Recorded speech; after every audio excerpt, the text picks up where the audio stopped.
Mesdames et messieurs, bonjour et bienvenue sur SRL TV. La fin des restrictions approche et un petit air de liberté et d'été souffle sur nos têtes. L'été en Provence, c'est l'éveil des sens, des couleurs et du goût. Ici, dans la plaine de l'Argent, dans la basse vallée de l'Argent, les agriculteurs motivés œuvrent pour révéler le pouvoir de la terre.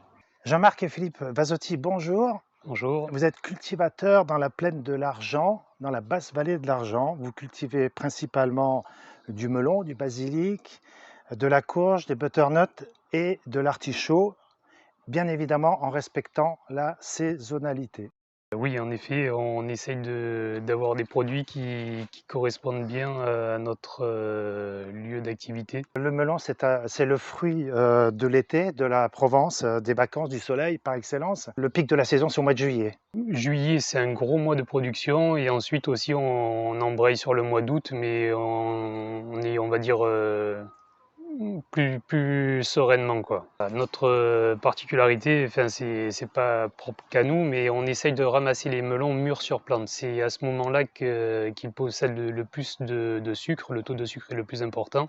Ouais, disons qu'en fait, ça dépend un peu les variétés, mais des fois le calibre n'est pas proportionnel au poids du melon. Donc on a une machine qui vraiment les calibre un par un pour avoir des plateaux homogènes. C'est celui de Fréjus. En fait, c'est le charentais jaune.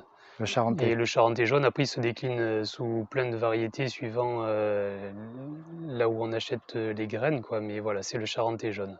Alors là, on ne sent pas à l'écran, dans la télé ça passe pas, mais ici ça sent très bon. On est dans un champ de basilic. Alors c'est pas un champ, on est sous une serre, Et oui. c'est des plateaux, Jean-Marc, mais là il y a du basilic jusqu'au bout de la serre.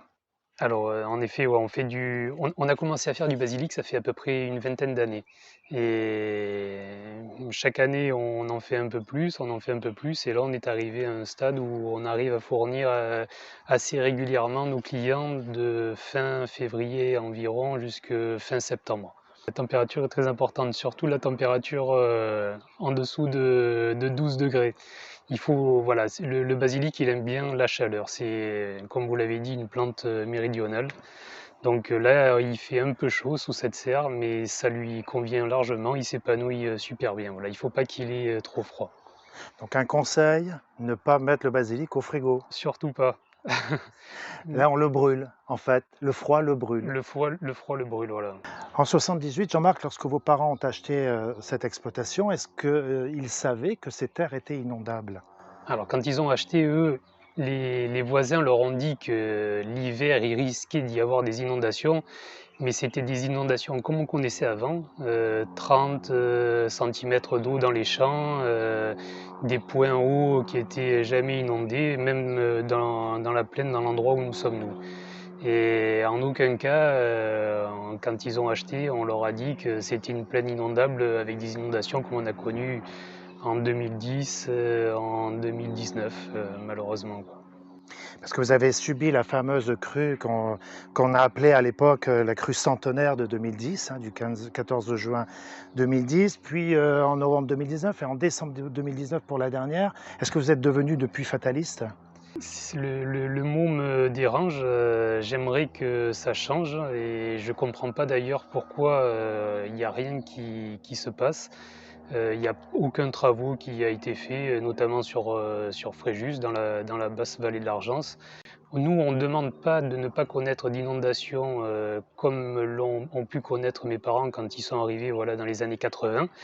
Mais ce qu'on aimerait, c'est qu'il y ait des travaux qui soient réalisés de façon à ce que les inondations ne soient pas dévastatrices comme celles qu'on a eues en 2010 ou en 2019, avec des hauteurs d'eau de 1,80 m à 2 mètres. Si on arrivait même à descendre aux alentours de 1 mètre, je pense qu'on serait même satisfait. Est-ce que vous avez réalisé des aménagements, vous, au sein de votre exploitation, afin de protéger le matériel, par exemple? Alors sur l'exploitation, on a réalisé énormément d'aménagements. On a une butte de sauvetage pour mettre tous les véhicules, par exemple.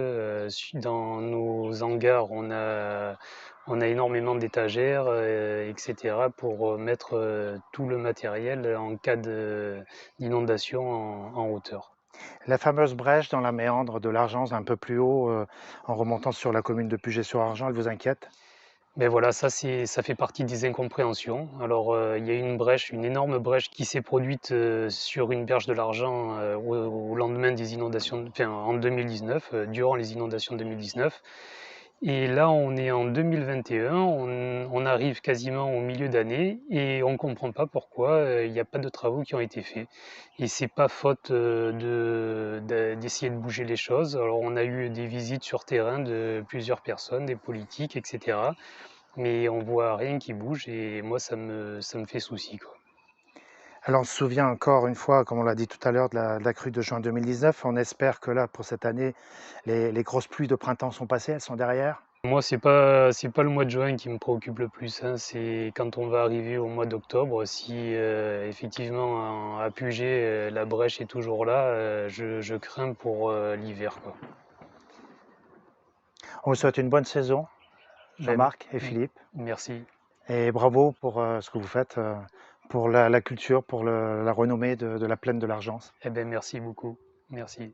Loin de l'idée d'une Côte d'Azur ultra bétonnée, les agriculteurs de la basse vallée de l'Argent sont les garants du concept de la terre nourricière. Merci de nous suivre sur nos réseaux sociaux, de liker, d'aimer, de partager. Je vous dis à très bientôt pour de nouvelles aventures sur STRL TV.